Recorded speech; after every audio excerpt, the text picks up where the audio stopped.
नंतर तुम्ही न्यायालयात जा ना. तो स्प्रड काय म्हणतो, ठीक आहे तुम्हाला न्याय मिळाला नाही, तुम्ही न्यायालयात जा.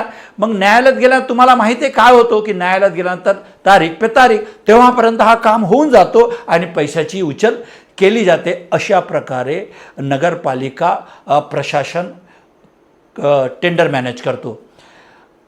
एक गोष्ट यात आणखी लक्षात घेण्यासारखी आहे, या टेंडरमध्ये 11.11 कमी राशी असणारा निविदा धारकाला हेतुपुरस्पर का बाहेर काढले, तर कायद्यानुसार ज्यांची निविदा कमी राशीची आहे त्याला टेंडर मिळते. त्यांना माहीत होतं की जर याला आपण पात्र ठरवलं तर हा टेंडर याला जाईल जेवी कंपनीला, म्हणून याला पात्र ठरवायचं आहे.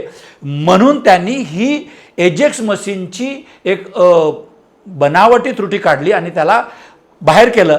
यामुळे शासनाच्या जवळपास 15 ते 16 लक्ष रुपयाचं नुकसान झालं. ही एक गंभीर बाब आहे. म्हणजे शासनाचा पैसा कशा प्रकारे अपव्यय केला जातो हा दिसून येते.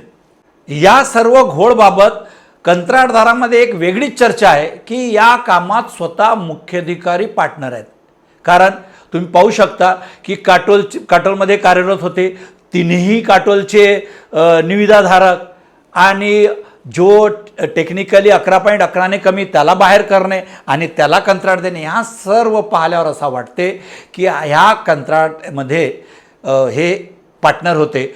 वास्तविक हे जे एजन्सी आहे हे नाममात्र आहे. हा काम जो केलेला आहे तो भाजपाच्या एका माजी नगरसेवकाने हा काम केलेला आहे आणि त्या कामामध्ये कदाचित मुख्याधिकारी पार्टनर असू शकतात अशी चर्चा आहे. आता माहीत नाही वास्तविकता काय आहे, पुढे माहीत होईल की काय आहे. परंतु अशी चर्चा आहे की या कामामध्ये मुख्याधिकारी पार्टनर असल्यामुळे जेवी कंपनीला अपात्र करण्यात आले.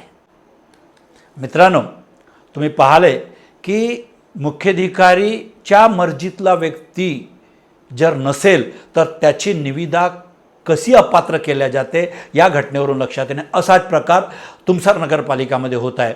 पुढच्या भागात या टेंडरने जो काम केला, जो शेड बनवण्याच्या त्या कामामध्ये कोण कोण सामील असून कशा प्रकारे भ्रष्टाचार केला आहे त्याबाबत आपण चर्चा करूया.